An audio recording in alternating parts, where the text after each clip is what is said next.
Υπάρχει μια εταιρεία που αποκλείστηκε από την πιο σημαντική αλυσίδα εφοδιασμού στη γη. Δεν μπορούσε να αγοράσει τα μηχανήματα στα οποία βασίζεται κάθε άλλος κατασκευαστής τσιπ. Δεν μπορούσαν να βρουν το εξειδικευμένο σύστημα φωτισμού που εκτυπώνει κυκλώματα μικρότερα από έναν ιό. Για χρόνια οι ειδικοί έλεγαν ότι αυτή η εταιρεία είχε τελειώσει όσον αφορά την κατασκευή ανταγωνιστικών επεξεργαστών. Χωρίς εργαλεία, χωρίς δρόμο, μπροστά χωρίς ευκαιρίες. Έπειτα, το 2024, η ίδια εταιρεία κυκλοφόρησε ένα σύνολο αριθμών που έκαναν τους μηχανικούς ημιαγωγών σε όλο τον κόσμο να σταματήσουν και να κοιτάξουν επίμονα. Όχι επειδή οι αριθμοί ήταν τέλειοι, αλλά επειδή υποδείκνυαν έναν εντελώς διαφορετικό τρόπο κατασκευής ενός εγκεφάλου για έναν υπολογιστή. Έναν τρόπο που παραλείπει εντελώς το πιο ακριβό μηχάνημα στον πλανήτη. Έναν τρόπο που δεν προσπαθεί να κάνει τα πράγματα μικρότερα, αλλά ανταυτού αλλάζει το φυσικό σχήμα του ίδιου του τσιπ. Η απόδοση που ισχυρίζονται θα μπορούσε να ανταγωνιστεί αυτή που παράγουν τα πιο προηγμένα εργοστάσια στην Ταϊβάν και την Κορέα και θέλουν να την τοποθετήσουν μέσα σε ένα smartphone. Αν βρείτε αυτές τις εις βάθος αναλύσεις χρήσιμες, απαιτείται τεράστια έρευνα και χρόνος για να τις συγκεντρώσετε. Γι' αυτό πατήστε το κουμπί «Μου αρέσει» και εγγραφείτε για να μην χάσετε το επόμενο. Αυτό που πρόκειται να ακούσετε είναι η ιστορία μιας σημαντικής ανακάλυψης που αναγκάζει μηχανικούς σε όλο τον κόσμο να επανεξετάσουν τι είναι δυνατό. Για να κατανοήσετε πως μια εταιρεία της οποίας τα καλύτερα εργαλεία στον κόσμο κατασκεύασε κάτι που κανείς δεν πίστευε ότι θα μπορούσε να υπάρξει, πρέπει πρώτα να κατανοήσετε τον κανόνα που ίσχυε στον κόσμο για 60 χρόνια. Ο κανόνας που κυβερνούσε τον κόσμο. Για περίπου 60 χρόνια, ολόκληρη η τεχνολογική βιομηχανία βασιζόταν σε μια απλή ιδέα. Συνεχίστε να συρρυκνώνετε τα δομικά στοιχεία ενός υπολογιστή και όλα τα άλλα βελτιώνονται αυτόματα.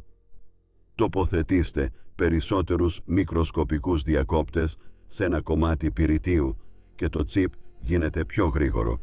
Κάντε το τσιπ πιο γρήγορο και ο υπολογιστής γίνεται καλύτερος. Κάντε τον υπολογιστή καλύτερο και ολόκληρος ο κόσμος προχωρά μπροστά. Αυτή η ιδέα έγινε γνωστή ως ο νόμος του Μουρ και λειτουργήσε τόσο αξιόπιστα για τόσες πολλές δεκαετίες που οι άνθρωποι άρχισαν να την αντιμετωπίζουν σαν νόμο της φύσης και όχι σαν παρατήρηση. Περίπου κάθε 2 χρόνια οι μηχανικοί έβρισκαν έναν τρόπο να χωρέσουν διπλάσιους διακόπτες στον ίδιο χώρο. Η απόδοση θα εκτοξευόταν, το κόστος αναδιακόπτη θα μειωνόταν, μετά θα το έκαναν ξανά. Περάσαμε από τσιπ με μερικές χιλιάδες διακόπτες τη δεκαετία του 1970 σε τσιπ με δισεκατομμύρια τη δεκαετία του 2000 και σε τσιπ με εκατοντάδες δισεκατομμύρια σήμερα. Ο επεξεργαστής μέσα σε ένα σύγχρονο τηλέφωνο χειρίζεται περισσότερη εργασία από τους υπερυπολογιστές ROMSys πριν από μερικές δεκαετίες. Αλλά να τι τείνουν να παραλείπουν τα δελτία τύπου. Αυτό το απίστευτο σερί χάνει την ορμή του. Οι βελτιώσεις συρρυκνώνονται. Τα άλματα που κάποτε γίνονταν κάθε 2 χρόνια τώρα χρειάζονται 3 ή 4. Το κόστος για να παραμείνει κανείς σε αυτή την καμπύλη έχει φτάσει σε επίπεδα που θα ακουγόταν παράλογα πριν από μια γενιά. Ένα μόνο σύγχρονο εργοστάσιο τσιπ μπορεί να κοστίσει περίπου 20 δισεκατομμύρια δολάρια για την κατασκευή του. Ο σχεδιασμός μόνο μιας νέας γενιάς τεχνολογίας διακοπτών μπορεί να ξοδέψει 1 δισεκατομμύριο δολάρια πριν καν ένα μόνο τσιπ βγει από τη γραμμή παραγωγής. Η TSMC, η ταϊβανέζικη εταιρεία που παράγει τσιπ για την Apple, τη Nvidia και το μεγαλύτερο μέρος του τεχνολογικού κόσμου, αγωνίζεται τώρα για βελτίωση επιφάνειας περίπου 6% με την επερχόμενη γενιά της. 6%. Πριν από μια δεκαετία, αυτός ο αριθμός ήταν τακτικά σε διψήφια ψηφία. Πριν από αυτό ήταν 50% ή υψηλότερος. Ο εύκολος καρπός έχει περάσει προπολού και κάθε νέο βήμα απαιτεί περισσότερα χρήματα, περισσότερο χρόνο και περισσότερη εγκεφαλική δύναμη από το προηγούμενο. Σκεφτείτε το σαν να σκαλίζετε ένα γλυπτό. Όταν το γλυπτό είναι μεγάλο, μπορείτε να κάνετε μεγάλες σκοπές και να δείτε αποτελέσματα γρήγορα. Αλλά όταν σκαλίζεται ένα πρόσωπο σε έναν κόκο ρυζιού, κάθε κίνηση απαιτεί εξαιρετική ακρίβεια και εξειδικευμένα εργαλεία. Οι μηχανικοί τσιπ εργάζονται σε μια κλίμακα όπου μια ανθρώπινη τρίχα μοιάζει με σεκόγια. Σχεδιάζουν γραμμές πλάτους λίγων μόνο ατόμων. Σε αυτό το μέγεθος η ίδια η φυσική αρχίζει να συμπεριφέρεται διαφορετικά. Τα ηλεκτρόνια μπορούν να διαρρεύσουν μέσα από εμπόδια που θα έπρεπε να τα σταματούν. Η θερμότητα συγκεντρώνεται με τρόπους που είναι πολύ δύσκολο να διαχειριστούν. Για την Huawei όμως, η πρόκληση υπερβαίνει κατά πολύ τη φυσική επιβράδυνση του κλάδου. Η κατάστασή τους είναι πολύ πιο συγκεκριμένη και πολύ πιο επίγουσα. Ανάγεται σε αποφάσεις που ελήφθησαν στην Ουάσιγκτον, οι οποίες τους απέκλεισαν από τα εργαλεία που θα χρειάζονταν για να συνεχίσουν να συρρυκνώνουν πράγματα. Δεν μπορούν απλώς να επενδύσουν περισσότερα χρήματα στο πρόβλημα. Είναι αποκλεισμένοι από τον εξοπλισμό που καθιστά δυνατή τη σύγχρονη πρόοδο. Πώς παραμένεις στον αγώνα όταν δεν σου επιτρέπεται να αγοράσεις τα παπούτσια που φορούν όλοι οι άλλοι? Η απάντηση περιλαμβάνει έναν εντελώς διαφορετικό τρόπο σκέψης για το τι είναι ένα τσιπ και πώς λειτουργεί. Αλλά πριν φτάσουμε σε αυτή την έξυπνη λύση, πρέπει να εξετάσουμε το ακριβές εργαλείο που τους λείπει και γιατί έχει τόσο μεγάλη σημασία. Η μηχανή που κανείς δεν μπορεί να αντιγράψει. Από το 2019 και το 2020, η κυβέρνηση των Ηνωμένων Πολιτειών επέβαλε ολοένα και αυστηρότερα όρια στην τεχνολογία που μπορούσε να πωληθεί στην Huawei. Οι κανόνες συνέχιζαν να αυστηροποιούνται χρόνο με το χρόνο. Μέχρι το 2022 η Huawei είχε σχεδόν αποσυνδεθεί πλήρως από τον πιο προηγμένο εξοπλισμό κατασκευής τσιπ στον πλανήτη. Το πιο κρίσιμο κομμάτι αυτού του εξοπλισμού είναι μια μηχανή που ονομάζεται σύστημα λιθογραφίας EUV. Κατασκευάζεται από μια Ολλανδική εταιρεία που ονομάζεται ASML και δεν υπάρχει τίποτα άλλο στον κόσμο που να μπορεί να κάνει αυτό που κάνει. Αυτή η μηχανή λειτουργεί πυροδοτώντας ένα λέιζερ σε μικροσκοπικές σταγόνες κασίτερου. Η ενέργεια είναι τόσο έντονη που ο κασίτερος μετατρέπεται σε πλάσμα που εκπέμπει ακραίο υπεριώδες φως. Αυτό το φως ανακλάται μέσα από μία αλυσίδα κατόπτρων τόσο άψογη που ακόμη και ένα άτομο σκόνης που προσγειώνεται σε έναν από αυτούς θα κατέστρεφε την ευθυγράμμιση. Το φως στη συνέχεια χαράζει μοτίβα κυκλωμάτων σε πυρίτιο σε μια κλίμακα τόσο μικροσκοπική που ένα συνηθισμένο μικροσκόπιο δεν μπορεί καν να τα δει. Κάθε μία από αυτές τις μηχανές κοστίζει περίπου $200 εκατομμύρια. Ζυγίζουν περίπου όσο 2 εμπορικά αεροσκάφη. Η TSMC και η Samsung βασίζονται σε αυτές για την κατασκευή τσιπ στα 3 νανόμετρα και 2 νανόμετρα. Η Huawei δεν μπορεί να αγοράσει ένα. Η SMIC, η κινεζική εταιρεία που παράγει τα τσιπ της Huawei, δεν μπορεί επίσης να αγοράσει ένα. Η ASME είναι ο μόνος οργανισμός στον πλανήτη που μπορεί να συναρμολογήσει αυτά τα συστήματα EUV. Η κατασκευή μόνο ενός διαρκεί χρόνια.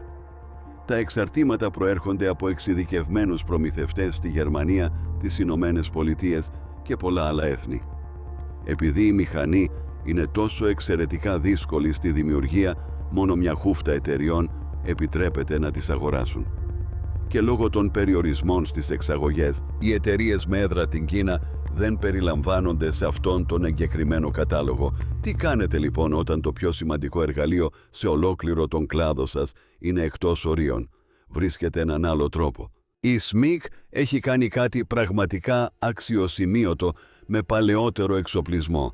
Χρησιμοποιεί μηχανήματα που ονομάζονται συστήματα λιθογραφίας DRAM, τα οποία βασίζονται σε έναν λιγότερο ισχυρό τύπο φωτός για την εκτύπωση μοτίβων τσιπ. Το DAV δεν είχε ποτέ σκοπό να παράγει τσιπ στην κλίμακα που επιτυγχάνει τώρα η SMIC. Για να παρακάμψει αυτό το πρόβλημα, χρησιμοποιεί μια μέθοδο που ονομάζεται πολλαπλή συστοιχεία. Αντί να εκτυπώσουν ένα περίπλοκο μοτίβο με ένα μόνο πέρασμα, το χώρισαν σε πολλά απλούστερα περάσματα. κάθε ένα εκτυπώνεται ξεχωριστά και στη συνέχεια συνδυάζεται προσεκτικά. Είναι παρόμοιο με τη ζωγραφική ενός λεπτομερούς πορτρέτου, εφαρμόζοντας ένα στρώμα χρώματος κάθε φορά, αντί να αναμειγνύουμε τα πάντα ταυτόχρονα. Μέσω απόλυτης αποφασιστικότητας και μηχανικής δεξιοτεχνίας, ο Σμικ προώθησε την πολυεπίπεδη επεξεργασία DOV πολύ πέρα από το σημείο όπου οι περισσότεροι αναλυτές πίστευαν ότι θα σταματούσε. Έφτασαν σε αυτό που ισοδυναμεί περίπου με μια διαδικασία 7 νανομέτρων. Αυτό το επίτευγμα είναι πραγματικό και αξίζει σεβασμού. Αλλά κάθε επιπλέον βήμα εκτύπωσης προσθέτει κόστος, προσθέτει πολυπλοκότητα και προσθέτει περισσότερες ευκαιρίες για την εμφάνιση σφαλμάτων. Υπάρχει ένα αυστηρό όριο για το πόσο περισσότερο μπορεί να επεκταθεί αυτή η μέθοδος. Η Huawei κατάλαβε αυτό το όριο. Οι μηχανικοί της άρχισαν να εξερευνούν ένα θεμελιωδώς διαφορετικό ερώτημα. Τι θα γινόταν αν η μείωση των τρανζίστορ δεν ήταν ο μόνος δρόμος για καλύτερα τσιπ? Δεν είχαν το καλύτερο πινέλο που ήταν διαθέσιμο. Δεν είχαν το φως EUV που σου επιτρέπει να σχεδιάζεις τις πιο λεπτές γραμμές. Έτσι, σταμάτησαν να προσπαθούν να κερδίσουν αυτόν τον συγκεκριμένο διαγωνισμό. Ανταυτού εξέτασαν την πραγματική αρχιτεκτονική του τσιπ και βρήκαν μια κρυφή αδυναμία που επηρέαζε κάθε επεξεργαστή στον κόσμο, ανεξάρτητα από το πόσο μικρά ήταν τα τρανζίστορ του. Αυτό μας φέρνει στο μυστικό σημείο συμφόρησης που περιορίζει τους σύγχρονους υπολογιστές. Το σημείο συμφόρησης για το οποίο κανείς δεν μιλάει. Να κάτι που ευνηδιάζει πολλούς ανθρώπους όταν το συναντούν για πρώτη φορά. Οι σύγχρονοι υπολογιστές δεν εμποδίζονται κυρίως από την ταχύτητα με την οποία ενεργοποιούνται και απενεργοποιούνται τα τρανζίστορ τους. Όλο ένα και περισσότερο εμποδίζονται από το χρόνο που χρειάζεται η πληροφορία για να ταξιδέψει από τη μία γωνία του τσιπ στην άλλη. Το κομμάτι της πληροφορικής δεν αποτελεί πλέον το πραγματικό όριο ταχύτητας. Το κομμάτι της μεταφοράς αποτελεί. Η Huawei αναφέρει ότι στα σύγχρονα υπολογιστικά συστήματα πάνω από το 80% της ενέργειας μπορεί να καταναλωθεί απλώς μεταφέροντας δεδομένα από τόπο σε τόπο αντί να κάνει πραγματικούς μαθηματικούς υπολογισμούς. Το 80% του επεξεργαστή δαπανά το μεγαλύτερο μέρος της ενέργειάς του εργαζόμενος ως υπηρεσία παράδοσης αντί για αριθμομηχανή. Για να καταλάβετε γιατί συμβαίνει αυτό, φανταστείτε το εσωτερικό ενός τσιπ ως μια μικροσκοπική πόλη. Εκατοντάδες δισεκατομμύρια μικροσκοπικοί εργαζόμενοι είναι στριμωγμένοι σε έναν χώρο μικρότερο από τον ήχη σας. Αυτοί οι εργαζόμενοι είναι τα τρανζίστορ και χειρίζονται την πραγματική σκέψη, αλλά συνδέονται μεταξύ τους με ένα πλέγμα μικροσκοπικών μεταλλικών δρόμων, ουσιαστικά καλώδια που διασχίζουν περισσότερα από 20 ξεχωριστά στρώματα μέσα στο τσιπ. Κάθε φορά που ένα σήμα ταξιδεύει σε ένα από αυτά τα καλώδια, συμβαίνουν δύο πράγματα που το επιβραδύνουν. Πρώτον, το καλώδιο σπρώχνει προς τα πίσω την ηλεκτρική ροή, παρόμοια με τον τρόπο που ένας λεπτός εύκαμπτος σωλήνας κήπου περιορίζει το νερό. Δεύτερον, το καλώδιο συμπεριφέρεται κάπως σαν μια μικροσκοπική μπαταρία που πρέπει να φορτίζεται και στη συνέχεια να απελευθερώνεται κάθε φορά που περνάει ένα σήμα. Όσο μεγαλύτερο είναι το καλώδιο, τόσο πιο σοβαρά γίνονται και τα δύο φαινόμενα. Αυτός είναι ο πραγματικός λόγος που οι ταχύτητες ρολογιού στον επεξεργαστή του υπολογιστή σας έχουν αλλάξει ελάχιστα εδώ και περίπου 15 χρόνια. Το σημείο συμφόρησης δεν είναι η ταχύτητα λειτουργίας των διακοπτών, αλλά η ταχύτητα με την οποία μπορούν να ταξιδέψουν τα μηνύματα μεταξύ τους. Φανταστείτε ένα τεράστιο κτίριο γραφείων.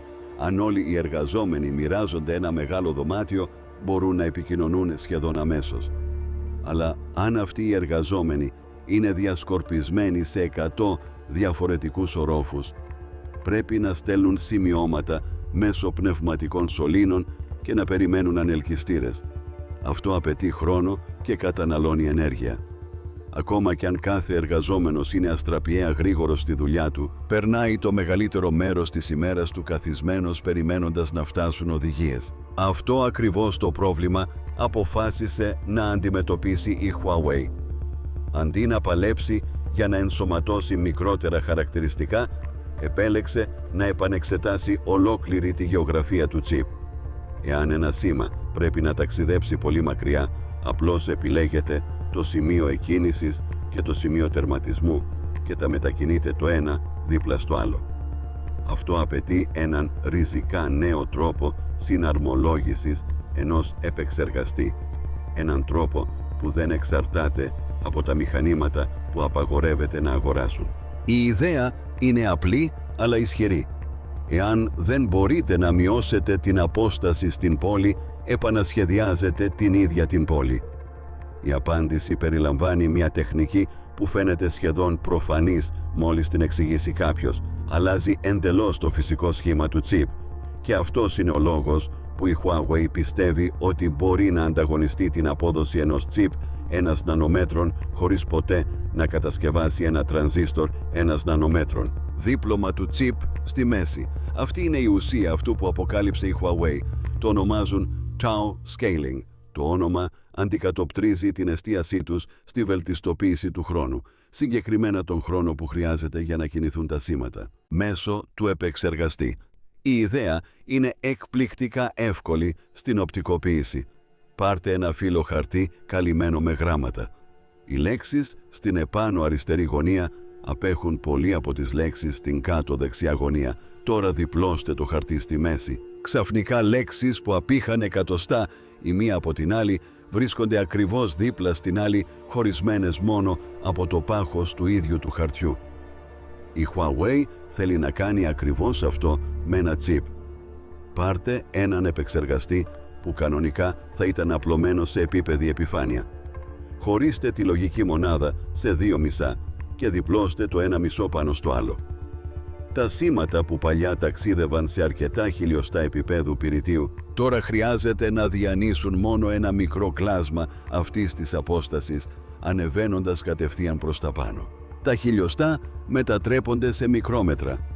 Το ταξίδι συρρυκνώνεται κατά 1000 φορές. Και όταν το ταξίδι συρρυκνώνεται, η καθυστέρηση, η κατανάλωση ενέργειας και η θερμότητα που παράγεται από όλη αυτή την κίνηση δεδομένων συρρυκνώνονται μαζί με αυτό.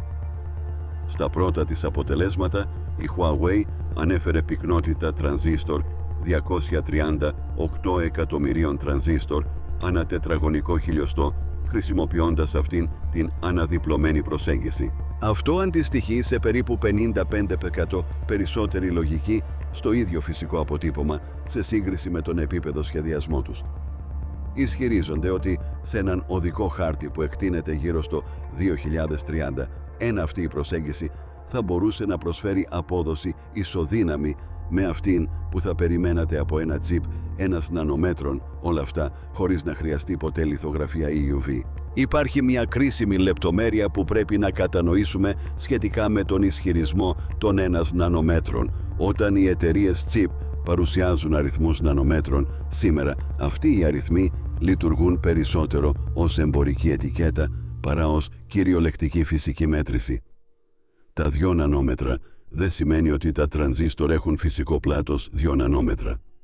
Ο αριθμός είναι συντομογραφία για ένα συγκεκριμένο επίπεδο απόδοσης και πυκνότητας. Αυτό που λέει η Huawei δεν είναι ότι εφιούρε ένα ολοκένουργιο τρανζίστορ που μετρά 1 νανόμετρα. Λένε ότι στιβάζοντας 2 στρώσεις από τα υπάρχοντα τσιπ τους, το ένα πάνω στο άλλο, μπορούν να χωρέσουν αρκετά τρανζίστορ σε μια δεδομένη περιοχή για να ανταγωνιστούν αυτό που θα έκανε ένα τσιπ με την ετικέτα 1 νανόμετρα.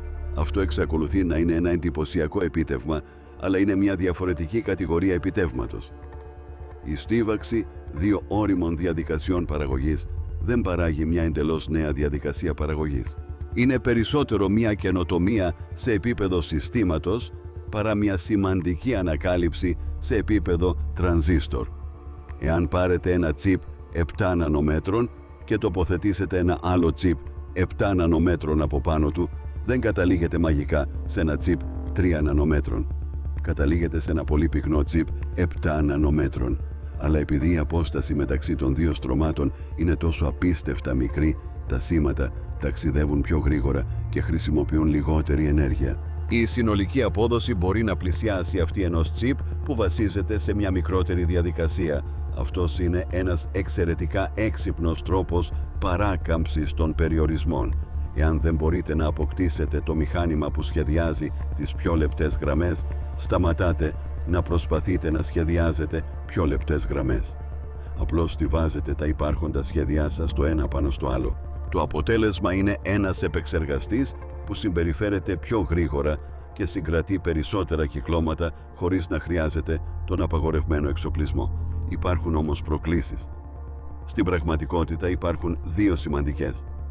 Η πρώτη είναι ένας συγκεκριμένος αριθμός που απασχολεί τους μηχανικούς σε όλο τον κόσμο. Η δεύτερη είναι ένα πρόβλημα φυσικής που θα μπορούσε να εκτροχιάσει ολόκληρο το σχέδιο. Ας δούμε πρώτα τον αριθμό, επειδή είναι το κλειδί για να λειτουργήσει η αναδίπλωση. Ο αριθμός που αλλάζει τα πάντα. Όταν η Huawei παρουσίασε το σχέδιό της, ένας συγκεκριμένος αριθμός τράβηξε την προσοχή κάθε μηχανικού ημιαγωγών που τον είδε. Όχι τα 1 νανόμετρα, αλλά ο άλλος αριθμός τα 1 μικρά. Αυτή είναι η προσέγγιση σύνδεσης που στοχεύει η Huawei για τη σύνδεση των στιβαγμένων στρωμάτων των chip της. Να γιατί αυτός ο αριθμός έχει τόσο μεγάλη σημασία.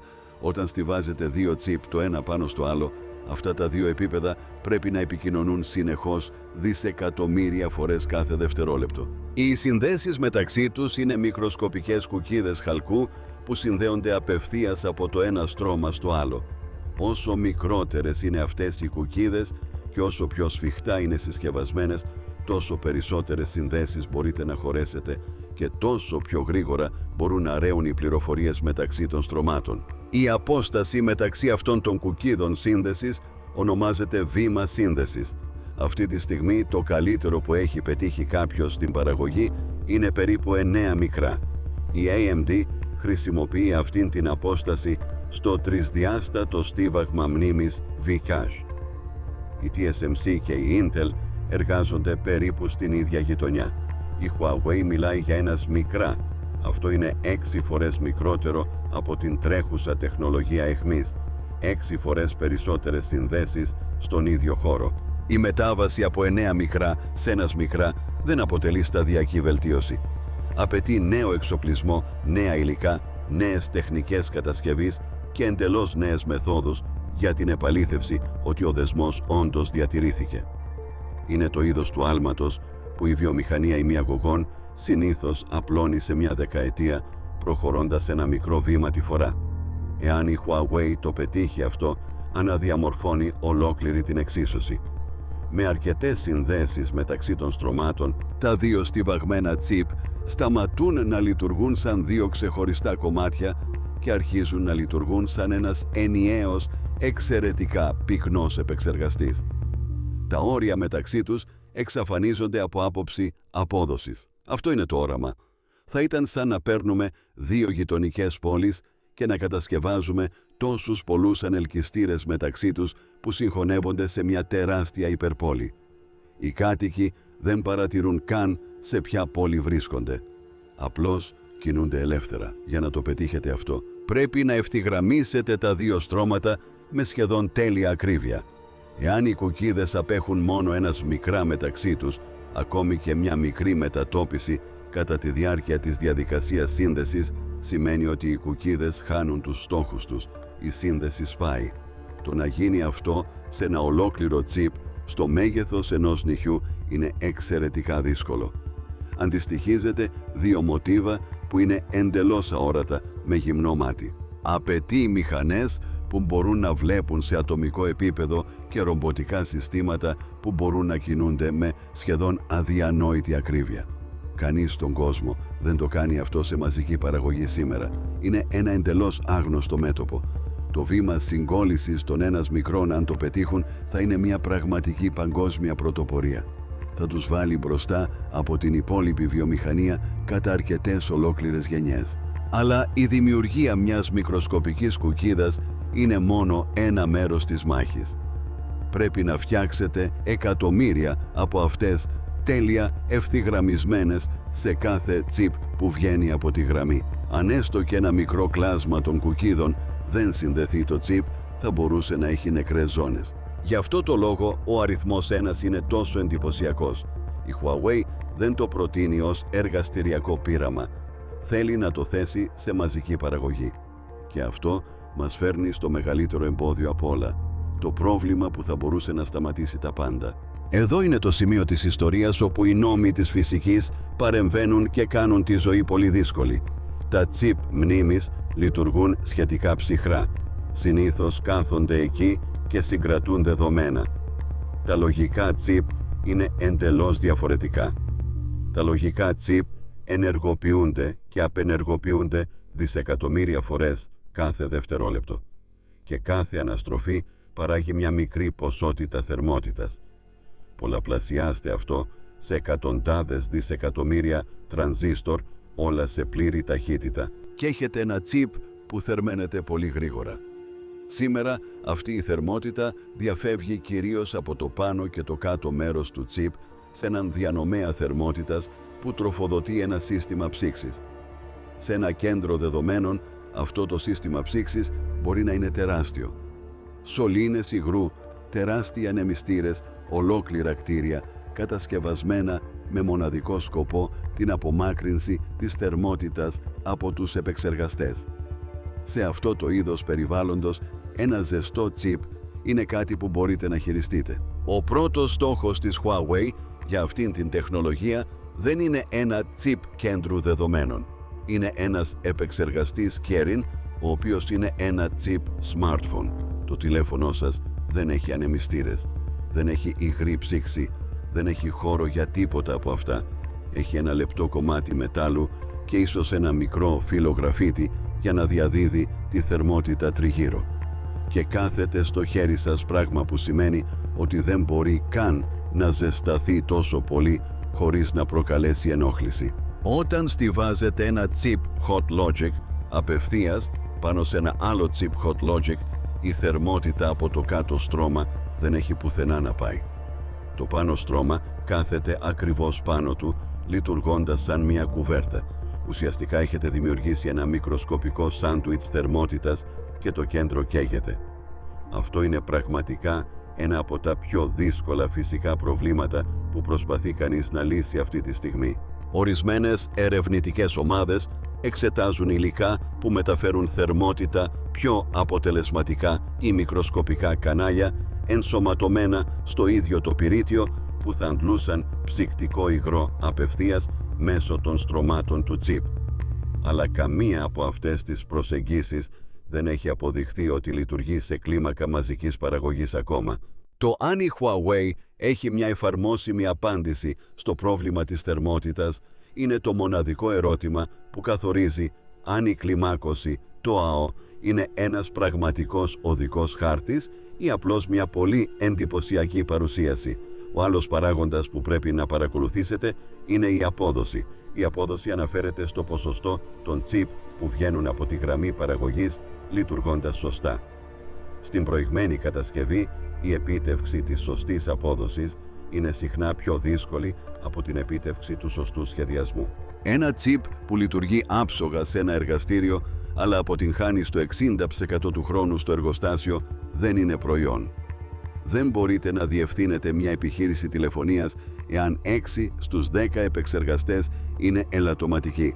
Θα χάνατε χρήματα για κάθε συσκευή. Οι αποδόσεις για πολλαπλή σύνδεση με παλαιότερο εξοπλισμό DOV είναι ήδη ένα δύσκολο έργο. Η προσθήκη ενός σύνθετου βήματος συγκόλλησης επιπλέον επιδεινώνει το πρόβλημα. Ο οδικός χάρτης της Huawei τοποθετεί την πλήρη υλοποίηση της ρημούλκησης σε περίπου 5 χρόνια. Πολλά μπορούν να αλλάξουν σε 5 χρόνια σε αυτόν τον κλάδο. Αλλά ακόμη και με όλα αυτά τα εμπόδια, το γεγονός ότι το επιχειρούν αυτό αλλάζει το τοπίο. Βρήκαν ένα πέρασμα μέσα από έναν τοίχο που όλοι οι άλλοι αντιμετώπιζαν ως συμπαγές σκυρόδεμα. Το αν αυτό το πέρασμα οδηγεί εκεί που πιστεύουν ότι οδηγεί είναι κάτι που θα ανακαλύψουμε τα επόμενα χρόνια. Η ανακοίνωση είναι πραγματική. Τα μηχανικά εμπόδια είναι πραγματικά και το τελικό αποτέλεσμα είναι πραγματικά αβέβαιο. Η στίβαξη των τσιπ είναι επίσης εγγενώς πιο ακριβή από το να τα αφήνετε επίπεδα. Χρειάζεστε πιο ακριβή κατασκευή, περισσότερα βήματα επεξεργασίας, περισσότερες δοκιμές. Η διαδικασία συγκόλλησης στα 1 μικρά θα κοστίσει περισσότερο από τη διαδικασία συγκόλλησης στα 9 μικρά. Επομένως, αυτό που ανταλλάσσετε είναι χρήματα για δυνατότητες. Παίρνετε περισσότερη απόδοση στον ίδιο φυσικό χώρο, αλλά πληρώνετε υψηλότερη τιμή για αυτήν. Αυτό εξακολουθεί να αξίζει τον κόπο. Σε έναν κόσμο όπου η παραδοσιακή πορεία προς τη βελτίωση έχει επιβραδυνθεί, σε τέλμα οποιαδήποτε πορεία προς καλύτερη απόδοση έχει σημασία. Αλλά πρόκειται για ένα θεμελιωδώς διαφορετικό είδος προόδου από αυτήν στην οποία βασιζόταν η βιομηχανία για 60 χρόνια. Για μια εταιρεία όπως η Huawei, η οποία δεν έχει πρόσβαση στα καλύτερα εργαλεία, η ανταλλαγή έχει νόημα. Θα προτιμούσαν πολύ περισσότερο να έχουν ένα ακριβό ισχυρό τσιπ παρά να μην έχουν καθόλου ισχυρό τσιπ. Αυτή είναι η αξιοσημείωτη και απογοητευτική πραγματικότητα της μηχανικής ημιαγωγών. Κάθε φορά που κάποιος δηλώνει ότι κάτι δεν μπορεί να γίνει, κάποιος άλλος βρίσκει έναν τρόπο να κάνει μια εκδοχή του. Τέλος πάντων, αν σας άρεσε αυτή η ιστορία και θέλετε να δείτε περισσότερες παρόμοιες, πατήστε το κουμπί «Μου αρέσει», εγγραφείτε και ενεργοποιήστε τις ειδοποιήσεις για να μην χάσετε ποτέ την επόμενη. Υπάρχουν σχετικά βίντεο στην οθόνη αυτή τη στιγμή, αν θέλετε να συνεχίσετε να παρακολουθείτε. Λοιπόν, ορίστε μια ερώτηση για εσάς. Πιστεύετε ότι η Huawei μπορεί να λύσει το πρόβλημα της θερμότητας και να το κάνει να λειτουργήσει σε ένα πραγματικό smartphone?